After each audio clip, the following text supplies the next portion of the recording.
Everyone, कैसे आप सब लोग? आई होप बहुत अच्छे होंगे, अपना रिसर्च भी बहुत अच्छे से करे होंगे। आज हम एक स्पेसिफिक काइंड ऑफ ड्रग्स की बात करने वाले हैं। हमने कई तरह के ड्रग्स डिस्कस की हैं, कई सारी कैटेगरीज डिस्कस की फार्मा के अंदर। एंड मेजोरिटी अब तक हमने ये समझा है कि ड्रग्स मेनली 2 टाइप्स के होते हैं, आपका कमोडिटी एंड कॉम्प्लेक्स। कमोडिटी में भी और कमोडिटी हो सकता है, कमोडिटी भी कॉम्प्लेक्स टाइप की हो सकती है। एंड कॉम्प्लेक्स में जब हम जाते हैं तो कॉम्प्लेक्स में और भी ज़्यादा कॉम्प्लेक्स, जिसके अंदर हम एकदम स्पेशलिटी काइंड ऑफ ड्रग्स और केमिकल्स की बात भी हम कर चुके हैं। सो थिंग इसकी कॉम्प्लेक्सिटी की कोई हद नहीं है। देखा जाए तो हर डिजीज़ का अपना एक पर्टिकुलर मॉलिक्यूल है एंड उस मॉलिक्यूल की कॉम्प्लेक्सिटी ज़्यादा कम जैसी भी हो, बहुत एक एक एक डाइवर्स फील्ड है जिसके अंदर कॉम्प्लेक्सिटी भी अलग अलग तरीके से है एंड कॉम्प्लेक्सिटी का भी कोई लेवल नहीं है। सो टुडे एक और ड्रग की हम बात करने वाले हैं जो कि बहुत यूनिक है। एक स्पेसिफिक ड्रग, आप इसको एक स्पेसिफिक कैटेगरी में डाल सकते हो, लेकिन एक स्पेसिफिक ड्रग का नाम आप उसका नहीं दे सकते हो। ये कैटेगरी ही कुछ ऐसी है एंड या today gonna discuss about that. इस कैटेगरी का नाम है ऑर्फन ड्रग्स। हाँ, सुनने में थोड़ा अजीब नाम होगा, पर डिस्कस करेंगे इसका ये अजीब सा नाम भी क्यों है। एंड या तो आपने शायद पहले कभी सुना होगा, नहीं भी सुना है तो I am here to talk about that. And आज हम बात करेंगे ऑर्फन ड्रग्स के बारे में, जो कि फार्मा का एक बहुत ही छुपा हुआ या फिर एक कह सकते हो एक बहुत ही hidden kind of drug sector है, जिसके अंदर हर कोई एंट्री नहीं लेता है। जब लेता है एंट्री तो उसको लाखों मिलियंस बहुत बहुत एक बड़े प्राइस में उसका लाइक जो प्राइस है, जो रिवॉर्ड है वो मिलता है। सो आज हम डिस्कस करने वाले हैं ऑर्फन ड्रग्स को। So let's start. सो या अब पहले देखते हैं कि ऑर्फन ड्रग्स बेसिकली आपके होते क्या है। ऑर्फन ड्रग्स वो ड्रग्स होते हैं जो एकदम एकदम ही नीश स्पेसिफिक, यानी कि आपने देखा होगा कई सारी मूवीज़ में हम देखते हैं, कई सारे रियल सिचुएशंस में भी इवन हम लोग देखते हैं, किसी इंसान को एक बहुत ही रेयर डिजीज़ होता है जो मे बी रिलेटेड हो सकता है उसके इम्यून सिस्टम से रिलेटेड हो सकता है, उसके सेल से रिलेटेड हो सकता है, जीन से रिलेटेड हो सकता है। यानी कि उस इंसान के अंदर वो प्रॉब्लम है वो उसके जन्म से है। यानी कि एक बहुत ही स्पेसिफिक प्रॉब्लम, एक बहुत ही यूनिक प्रॉब्लम। मान लो कि ऐसी प्रॉब्लम लाखों करोड़ों लोगों में से सिर्फ 1000 या 2000 या फिर सिर्फ 10,000 पेशेंट्स को है। सो एकदम रेयर डिजीज़, बहुत ही रेयर, बहुत ही पर्सनल डिजीज़ हो गया, जो कि इसकी दवाई जो होती है that is your orphan drugs. यानी कि आप सोचो, अगर किसी एक पर्सन को ऐसा कोई डिजीज़ है, रेयर सा डिजीज़, सो उससे इस पहले तो डिजीज़ को स्टडी करना, फिर उसी इंसान के लिए इतना रिसर्च एंड डेवलपमेंट करना, फिर उसी एक पर्टिकुलर चीज़ के लिए आप इतना पैसा लगाते हैं। लेटर ऑन आप अप्रूवल्स लेते हैं, अप्रूवल्स लेने के बाद में आप उस दवाई को बनाना शुरू करते हैं या फिर बनाते हैं, जो भी प्रोसेस है आपका। सो इज़ लाइक एक बहुत ही पर्सनल काइंड ऑफ मेडिसिन वो हो जाती है, जो उसी इंसान के लिए बनाई गई है, उसी इंसान के शरीर में वो काम करेगा, उस इंसान का जो भी डिजीज़ है, पर्सनल डिजीज़, वो उसको ख़त्म करेगा। तो ये नीश के भी नीश स्पेसिफिक में आ जाता है। यहाँ ये ड्रग्स एक लाइक एक कह सकते हैं द मोस्ट लाइक एक हीरा काइंड ऑफ है फार्मा इंडस्ट्री के लिए। बट हाँ, हर कोई हाथ नहीं डालता है। हीरे सबको चाहिए, लेकिन किसी को खदान नहीं खोदनी है। तो ये वाली बात मैं कह सकती हूँ, ऑर्फन ड्रग जैसा रेवेन्यू सबको चाहिए, लेकिन ऑर्फन ड्रग्स बनाने किसी को नहीं है। तो ये होते हैं आपके कुछ ऑर्फन ड्रग्स, राइट। यानी कि पैसा बहुत ज़्यादा होता है, इस लाइक आपका स्केल बहुत ही छोटा है, बहुत ही कम लोगों को उसकी ज़रूरत होती है, लेकिन पैसा भी उतना ही ज़्यादा होता है, right. So yes, orphan drugs हमने समझ लिया। जैसे कि कई बार हमारी स्पाइन के रिगार्डिंग कोई प्रॉब्लम्स होती है, मेजरली आपके मान के चलिए आप बायोलॉजिक्स हो गए, ऑन्कोलॉजीज हो गई, इम्यून सिस्टम हो गया। सो इन सब से रिलेटेड आपका बीमारी होता है एंड इन्हीं से रिलेटेड आपकी दवाई बनती है। बट ये बहुत ही पर्सनल, उस पूरे इंसान की बॉडी के ही अकॉर्डिंग दवाई होती है। सो यस, या नेक्स्ट, अब इसको ऑर्फन ही क्यों बोलते हैं? एक ऑर्फन का मतलब होता है अनाथ, यानी कि जिस जिस इंसान का कोई है नहीं इस दुनिया में, जिसके माता पिता नहीं है, राइट, या फिर जिसका कोई हाथ पकड़ना नहीं चाहता। तो इसका आप एक बेसिक सिंपल सा कंसेप्ट समझाती हूँ। इसको नाम इसीलिए ऑर्फन दिया गया है क्योंकि इस कैटेगरी में कोई नहीं घुसना चाहता। हाँ, चाहिए सबको है इतना बड़ा रेवेन्यू, बट जितना हमने इसको समझा है कि कितना ये एकदम सुनने में कितना अच्छा लगता है, उतना ही रिस्क, उतना ही फेलियर चांस इसके अंदर है।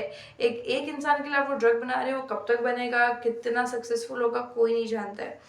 हाँ, डिपेंड करता है, कंपनी टू कंपनी वेरी करता है।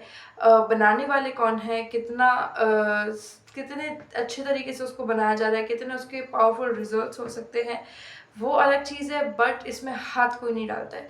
सो इट्स लाइक एक बहुत ही ऐसी कैटेगरी है जिसमें हर कोई घुसना नहीं चाहता। जिस तरह से एक अनाथ का हाथ कोई थामना नहीं चाहता, उसी तरह से इस कैटेगरी के अंदर कोई घुसना नहीं चाहता। एंड यहाँ पर गवर्नमेंट का एक बहुत ही इंटरेस्टिंग रोल है। गवर्नमेंट बाकी हमने जो भी आपके ड्रग्स पढ़े हैं, जितना भी हमने ड्रग सेक्टर को स्टडी किया है, बहुत सारे ड्रग्स ऐसे जिसमें गवर्नमेंट पीछे हट जाती है।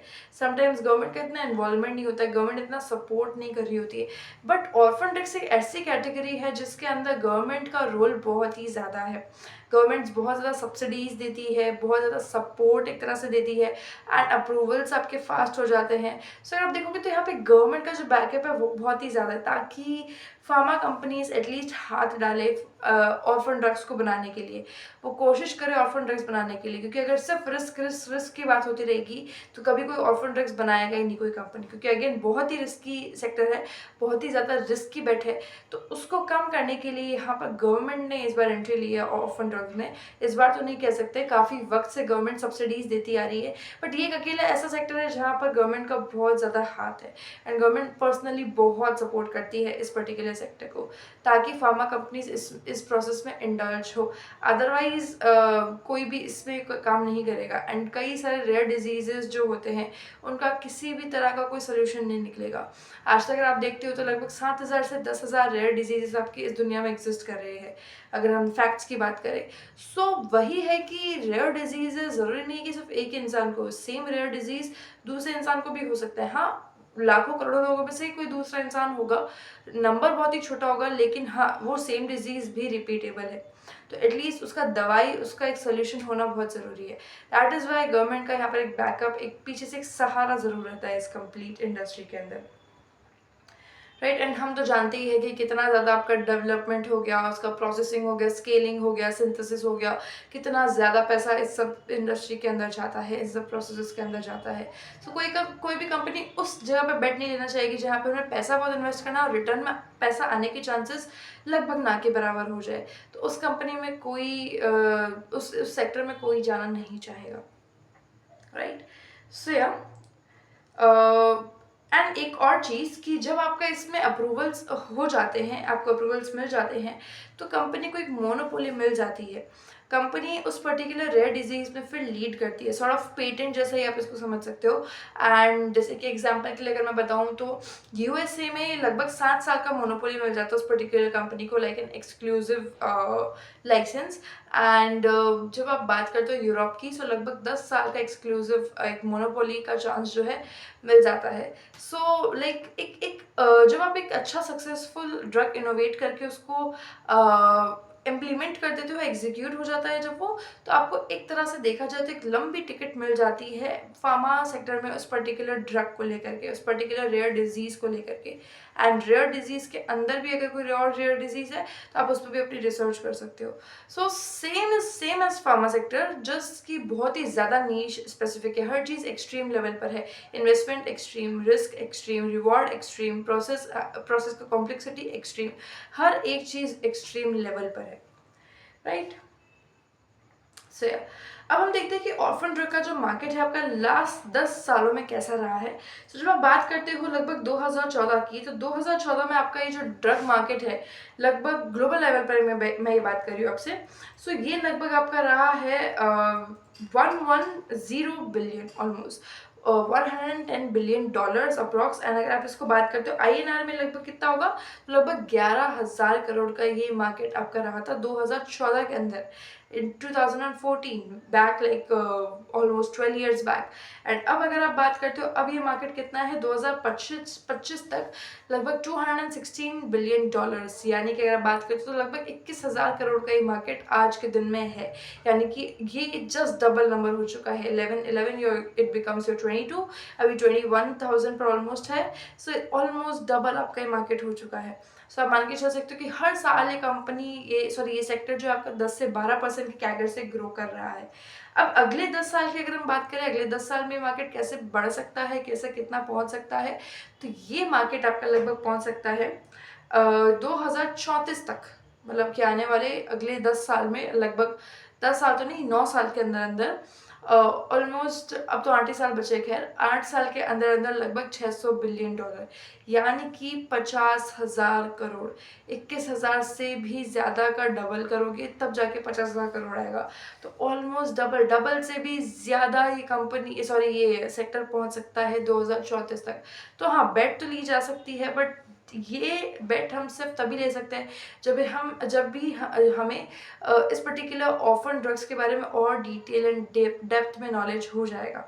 एंड जब हम किसी भी कंपनी, जो भी इस कंपनी से इसको बनाती है, जो कि मैं आपको बताऊंगी कि इंडिया में ये कौन मैन्युफैक्चर कर रहा है हाल ही में, आज जब हम उन्हें स्टडी कर लेंगे तो हम बेट तो ज़रूर ले सकते हैं, बट हाँ, हमें देखना होगा किस कॉस्ट पर हम बेट ले रहे हैं। सो जब हम पर्टिकुलर कंपनीज को स्टडी करेंगे तो आपको और अच्छे से पता चल जाएगा कि हाँ, कब कैसे कितना इन्वेस्ट किया जा सकता है, राइट। सो या एक तरह से अगर आप देखोगे तो अपॉर्चुनिटी तो है, ऑलमोस्ट 3x इंडस्ट्री होने वाली है।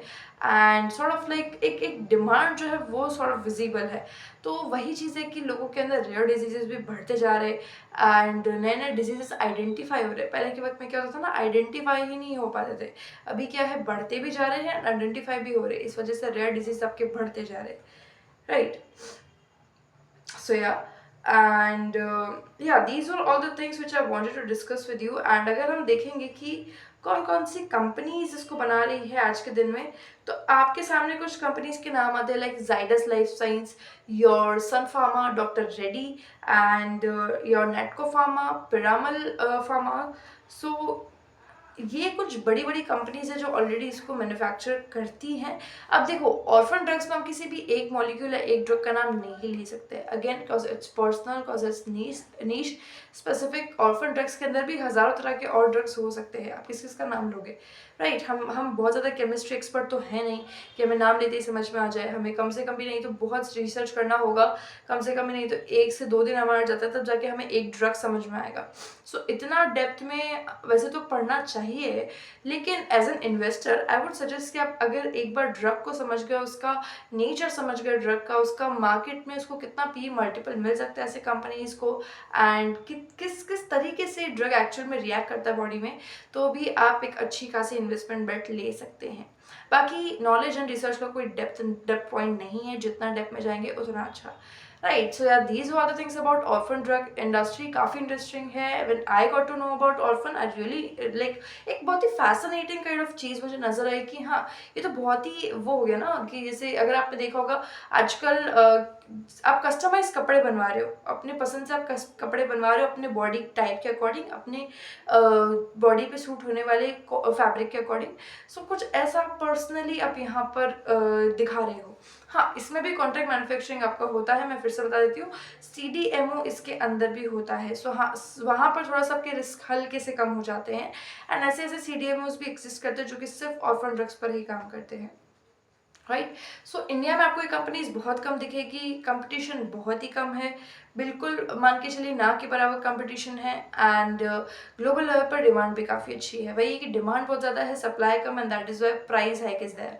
सो कम्प्लीटली अगर हमने अभी तक का रिकैप अगर हम देखें, सो द थिंग इज़ कि ऑर्फन ड्रग्स एक पर्सनल काइंड ऑफ ड्रग्स होंगे जिसको बहुत ही रेयर डिजीज़ के लिए बनाया जाता है, पर्सनल कुछ ही लोगों के लिए बनाया जाता है, एंड जिसका एक जो प्राइस है बहुत ही बड़ा होता है, एंड कई बार ट्रीटमेंट जो है कई सालों तक भी चल सकता है। So this is where pharma companies एक हिडन तरीके से भी इन ड्रग्स के पीछे काम करती है, right. So these are the things. एक तरह से देखोगे आप बायोलॉजिक्स या फिर पेप्टाइड कैटेगरी में भी काउंट हो सकते हैं, जो कि आपके पर्टिकुलर लाइक पर्सनली हार्मोन्स पर और इन सब पे काम करते हैं, सेल्स पर काम करते हैं। सो वहाँ आपको एक बहुत बड़ी अपॉर्चुनिटी देखने को मिल सकती है, right. Sir these are the things about orphan drugs. And अगर आपको अभी भी कोई डाउट है, कोई भी क्वेरी है, you can leave in comments, I will try to reply them, right. Sir these are the things, I will see in the next video, till then do research. Thank you.